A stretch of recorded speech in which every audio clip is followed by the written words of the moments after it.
ನೀವೀಗ ಬಟಾಣಿ ಬಿಸಿದನ್ನು ನೋಡಿದ್ದೀರಲ್ಲ, ಹಸಿ ಬಟಾಣಿದು ಪಲಾವ್ ಹೇಗೆ ಮಾಡೋದು ಅಂತ ನೋಡುವ. ನೋಡಿ ಎಂತೆಲ್ಲ ಬೇಕು ನೋಡಿ. ಅದಕ್ಕೆ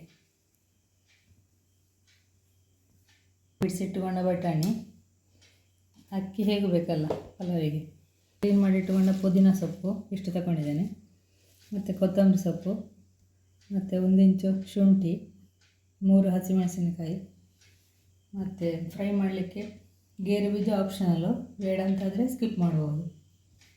1 ಈರುಳ್ಳಿಯನ್ನು ಉದ್ದಕ್ಕೆ ಕಟ್ ಮಾಡಿ ಇಟ್ಟುಕೊಂಡಿದ್ದೇನೆ, ಅರ್ಧ ಲಿಂಬೆಹಣ್ಣು, ಪಲಾವ್ ಎಲೆ, ಚಕ್ಕೆ, ಲವಂಗ, ಉಪ್ಪು, ತುಪ್ಪ ಅಥವಾ ಎಣ್ಣೆ ಯಾವುದು ಬೇಕಿದ್ದರೂ ನೀವು ಯೂಸ್ ಮಾಡಿಕೊಳ್ಬೋದು.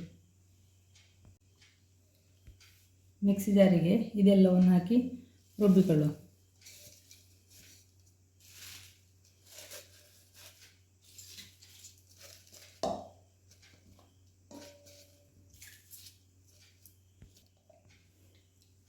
ಹಸಿ ಬಟಾಣಿ ಸೀಸನ್ ಸೂಪರ್ ಆಗ್ತದೆ ಈ ರೀತಿ ಪಲಾವ್ ಮಾಡಿದರೆ. ರುಬ್ಬಿಕೊಂಡು ಬರುವ. ಈಗ ತರಿ ರುಬ್ಬಿದೆ, ಇನ್ನೊಂದು ಸ್ವಲ್ಪ ನೀರು ಹಾಕಿಕೊಳ್ಳುವ.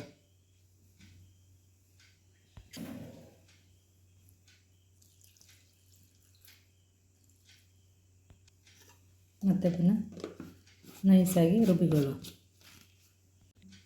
ಈಗ ಒಗ್ಗರಣೆ ರೆಡಿ ಮಾಡಿಕೊಳ್ಳುವ. ಮೊದಲಿಗೆ ಕುಕ್ಕರಿಗೆ ಸ್ವಲ್ಪ ತುಪ್ಪ ಹಾಕಿಕೊಳ್ಳುವ.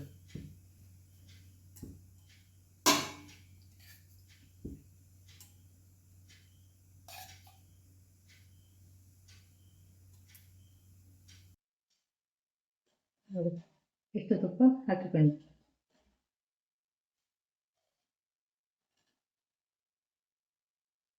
ಗಟ್ಟಿಯಾದ ತುಪ್ಪ 3 ಸ್ಪೂನಷ್ಟು ಹಾಕ್ಕೊಂಡೆ.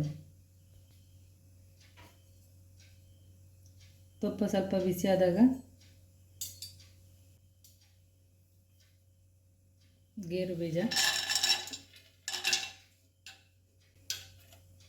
ಚಕ್ಕೆ, ಲವಂಗ,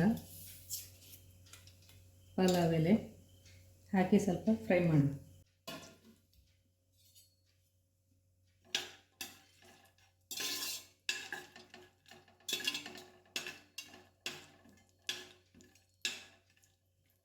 ಒಂದು ಸೈಡಲ್ಲಿ ಕುದಿಲಿಕ್ಕೆ ನೀರು ಕೂಡ ಇಟ್ಟುಕೊಳ್ಳಿ. 2 ಲೋಟ ಅಕ್ಕಿ ತಗೊಂಡಿದ್ದೇನೆ, 8 ಲೋಟ ನೀರು ಕುದಿಲಿಕ್ಕೆ ಇಟ್ಟಿದ್ದೇನೆ. ಈಗ ಇದು ಸ್ವಲ್ಪ ಫ್ರೈ ಆಗಲಿ.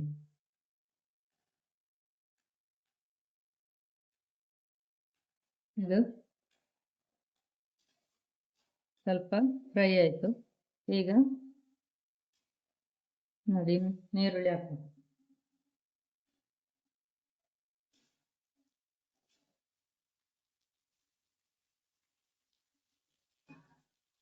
ಸ್ವಲ್ಪ ಫ್ರೈ ಮಾಡಿ.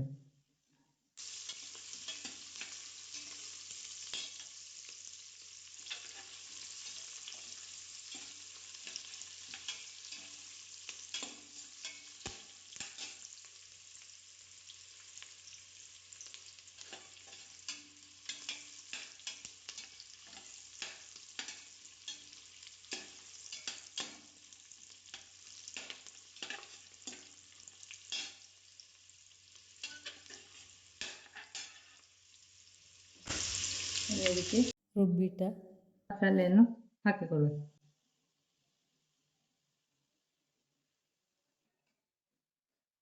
ಇದು ಸ್ವಲ್ಪ ಹಸಿ ವಾಸನೆ ಹೋಗೋವರೆಗೆ ಫ್ರೈ ಮಾಡಿ.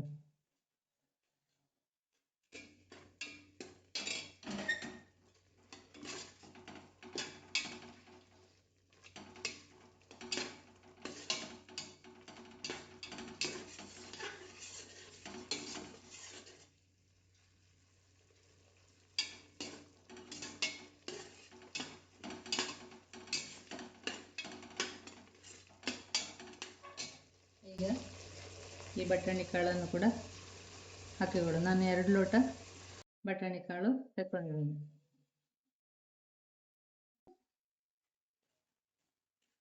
ಇದನ್ನೊಮ್ಮೆ ಚೆನ್ನಾಗಿ ಮಿಕ್ಸ್ ಮಾಡೋದು.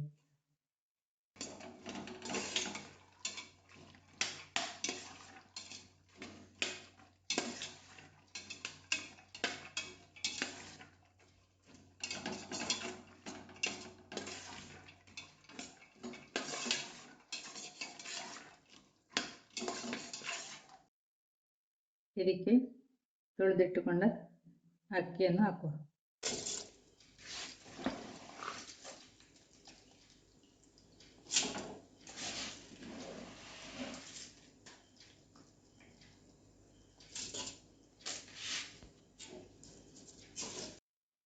ಉರಿ ದೊಡ್ಡದೇ ಇರಲಿ, ಇದನ್ನೊಮ್ಮೆ ಮಿಕ್ಸ್ ಮಾಡುವ.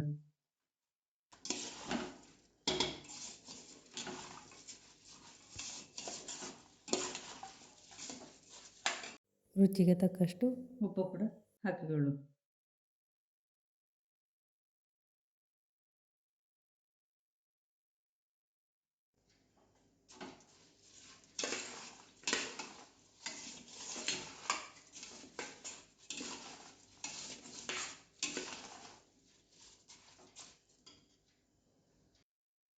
ಕುದಿಯುವ ನೀರನ್ನು ಇದಕ್ಕೆ ಹಾಕಿಕೊಳ್ಳು.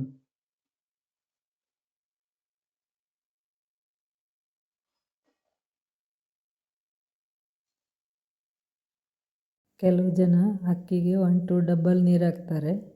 ನಾನು ಸ್ವಲ್ಪ ಜಾಸ್ತಿ ಹಾಕಿದ್ದೇನೆ, ನಮಗೆ ಸ್ವಲ್ಪ ಬೆಂದು ಒಳ್ಳೆಯದಾಗೋದು. ನಾನು 2-3 ಲೋಟ ಅಕ್ಕಿ ತಗೊಂಡದಕ್ಕೆ 8 ಲೋಟ ನೀರು ಕುದಿಸಿಕೊಂಡಿದ್ದೇನೆ. ಈಗಿದು ಕುದಿ ಬರಲಿ, ಆವಾಗ ಈ ನಿಂಬೆಹಣ್ಣನ್ನು ಹಿಂಡಿ ಮುಚ್ಚಳ ಮುಚ್ಚಿ ವೇಟ್ ಹಾಕುವ. ಈಗ ಕುದಿ ಬರಲಿಕ್ಕೆ ಸ್ಟಾರ್ಟ್ ಆಯಿತು. ಈ ನಿಂಬೆಹಣ್ಣನ್ನು ಹಿಂಡು.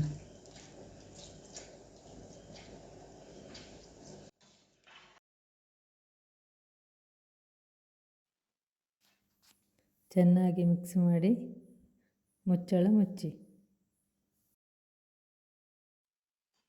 ವೇಟ್ ಹಾಕಿ 3 ವಿಸಿಲು ಬರಲಿ.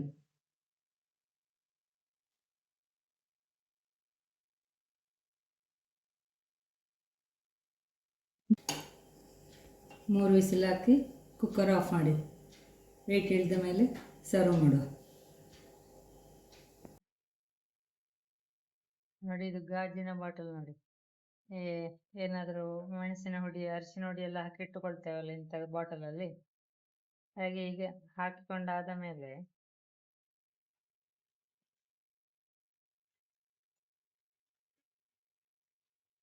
ಗಾಜಿನ ಬಾಟಲ್ಗಳಲ್ಲಿ ಎಂತಾದ್ರೂ ಹಾಕಿಟ್ರೆ ನಾವು ಹೀಗೆ ಉದ್ದ ಸ್ಪೂನ್ ಹಾಕಿದ್ರೆ ಅಲ್ಲಿ ನಿಲ್ಲುವುದಿಲ್ಲ. ನೋಡಿ, ಇದು ಇಷ್ಟು ಉದ್ದ ಉಂಟು.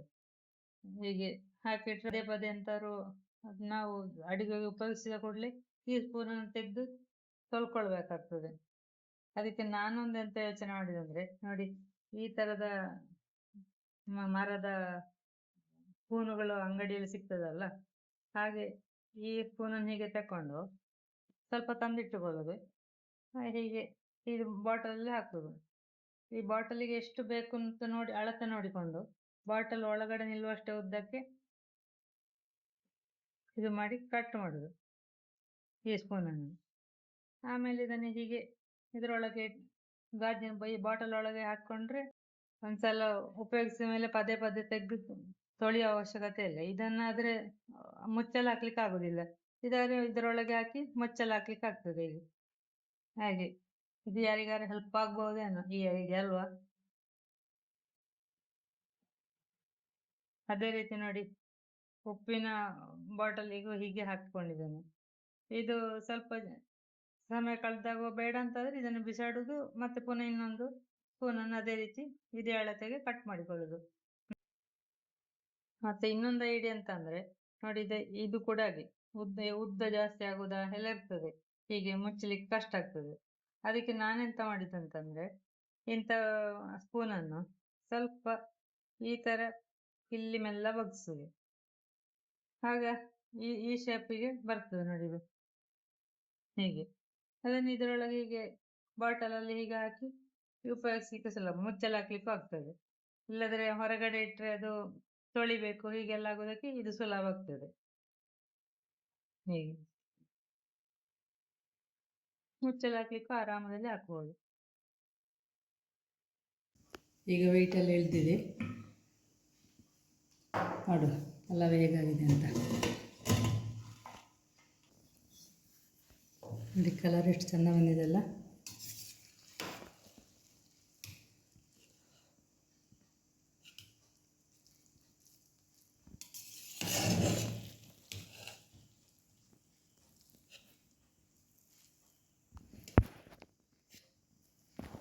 ಇದನ್ನು ಸರ್ವ್ ಮಾಡೋಣ.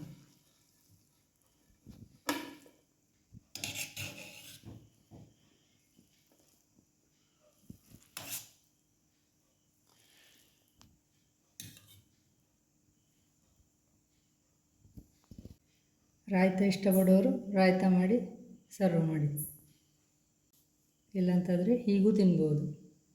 ರುಚಿಯಾದ ಬಟಾಣಿ ಪಲಾವ್ ರೆಡಿ.